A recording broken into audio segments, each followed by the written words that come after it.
No, I didn't just shed a tear right before filming this. I promised myself that I was gonna film today, so here I am. Anyway, I just had therapy and we were talking about stuff that, like, picture skeletons in your closet that you know are there, but you like to pretend are not there, and then you have to think about them. So it was kind of like that, but not without them also coming up over the weekend, which is fine. When there's things about us that we want to pretend aren't there, we can do a really good job at it until life brings them up, and then you have to look at them, and then you have to remember, oh right, there is this thing that I haven't really worked through. There is this thing that I don't really understand, that doesn't really feel very good, and I want to get through it, and I want to get to the other side of it, but I don't know how. So anyway, I wrote like a little, you can't really see it, a map of, it says Julia, then I wrote down blocks, and then I wrote down desires, and then there's everything in between the blocks and the desires, because the blocks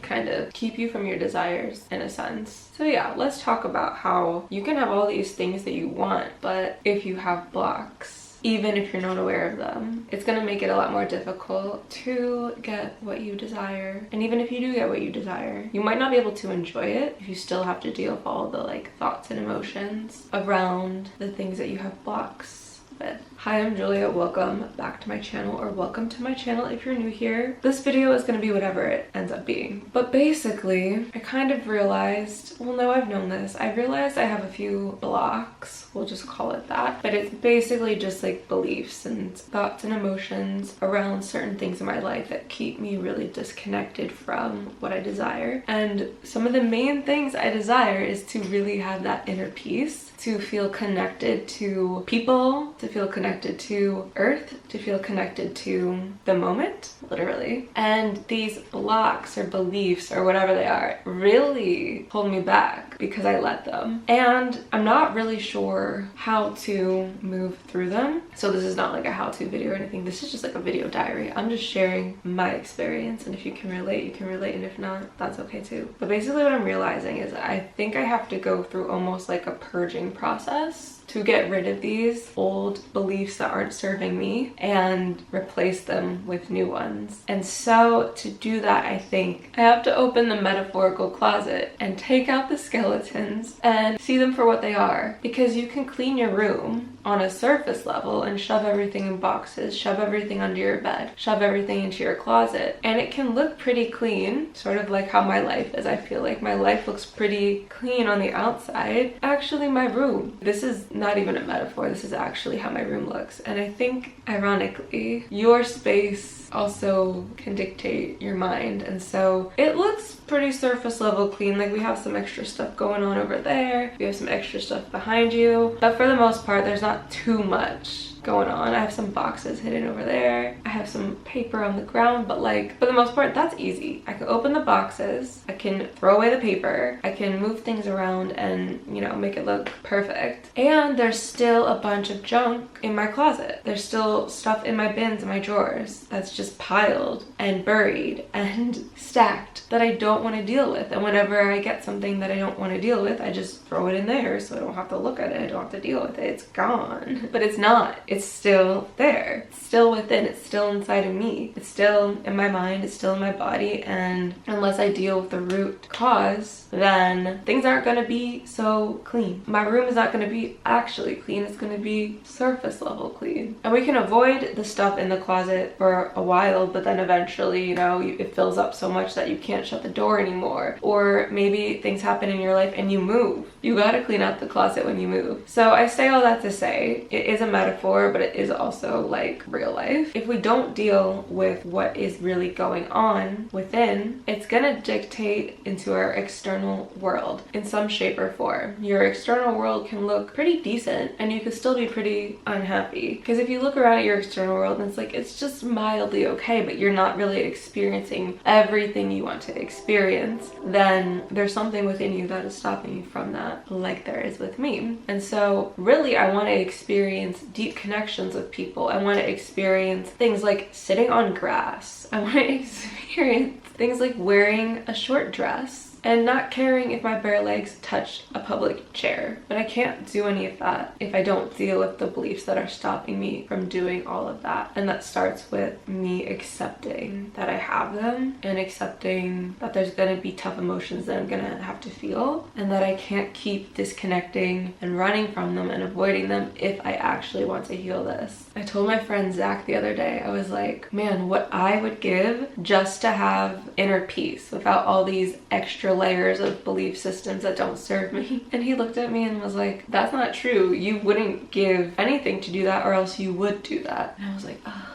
you're right. Like, I want it so badly, but do I want it enough to do what has to be done to get there? To do the hard thing in the moment, in the short term, to get that long-term peace, that long-term happiness of knowing that I am okay in the world, and that I can just be and exist here, now, in this moment, and I don't have to let all these intrusive thoughts and feelings dictate my life, because I've let them dictate my life for over half my life at this point, maybe even longer. I don't really know. I can't remember a time where I just was able to be fully myself without trying to control every aspect of my being to do so. And by controlling every aspect of my being, I don't get to be myself anyway. I keep asking myself, when will you have enough of this? Like, when will you finally reach your breaking point? When will you finally choose to change? Like, when will it be bad enough inside for you to choose to change? Because that's what had to happen with me choosing to heal the eating disorder that I had. I had to finally get to my rock bottom of feeling how awful it felt, how hungry I am, how tired I am of this, to finally be like, F it, and eat everything till I felt full, and allow my body to just heal itself on its own, and learn how to intuitively eat from there. And it's interesting that I'm bringing this up because over the past few weeks, I kept having the eating disorder thoughts arise. I wasn't acting on them, but I definitely had the feelings of it, like, Julia, you definitely gained some weight. How are you gonna slim down?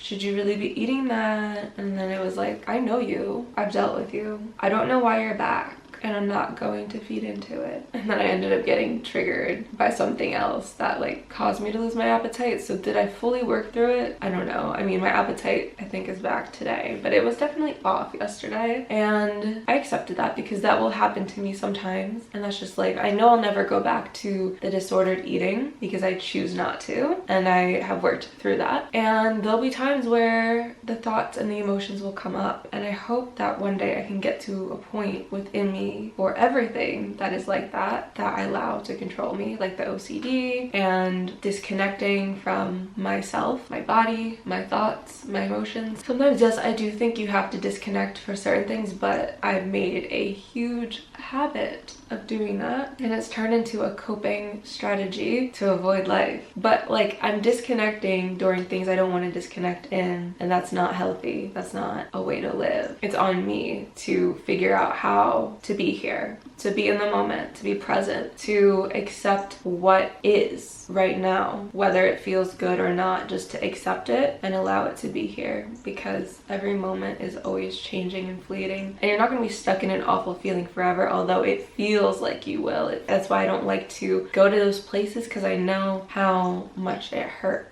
But it probably hurts me more to stay in the places of disconnection and the obsessions and compulsions and all of the things that come with that. I know I'm not the only one that feels like this. I think a lot of us are going through similar struggles within, and they often manifest outwardly as well in our life. Like, if you look around at your life, our external world is always the perfect mirror of our inner world. So if we look around at our external circumstances and we aren't satisfied with them, then it's on us to go within and make the changes within and without. As above, so below, as within, so without. We make the changes within and without. And sometimes if you make a change within, you don't always have to change the outside. Sometimes a solution will just show up. A problem will just be resolved because you actually fixed it at the core, at the root. And sometimes you just have to take inspired action. It can go either way, and I think the moment will show you that. But if you are going through similar things, you're not alone. You're not alone in this journey. Most people I talk to have a lot of belief systems and dysfunction within them that they're dealing with. Some people are aware of it, some people aren't. Just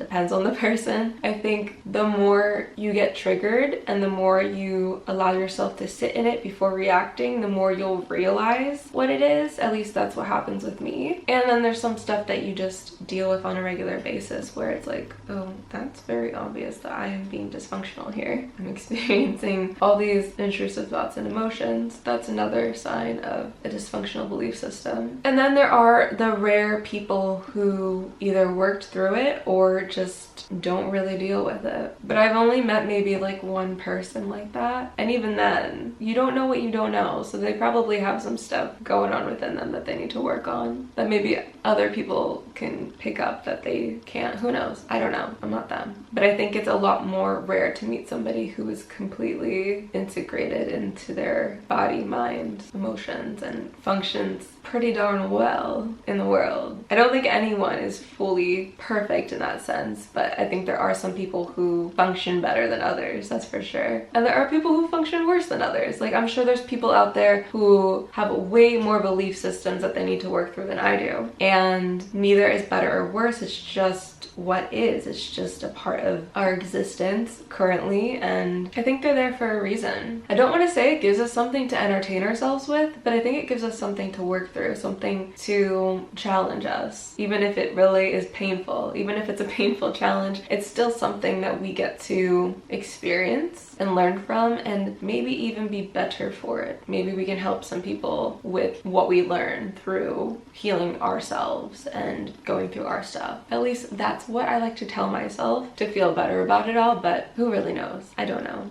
And with that being said, I'm definitely going to have to look within myself a bit more and work through these things, because I do want to live in an inner peace state. I feel like when we have a war in our minds, we create wars in our lives. So if I don't want my circumstances to be all hectic and not favorable, then I have to do the inner work to get to a place where I do feel secure within, and I'm not so afraid of every single thing that could possibly happen, and I don't feel the need to disconnect from life and my reality and my experience and my emotions and my thoughts and whatever is going on within me. So I think this will be a challenge that I can take on so that I can live a better life. I don't know what it's gonna look like, but I'm definitely going to meditate on it, think about it, and I will keep you updated on this, and hopefully I can share the journey with you. I mean, I've been on this journey, but hopefully I can get some more realizations that I can share with you on this. And I hope this video wasn't too all over the place, but I love you guys so much. I'll see you in the next one.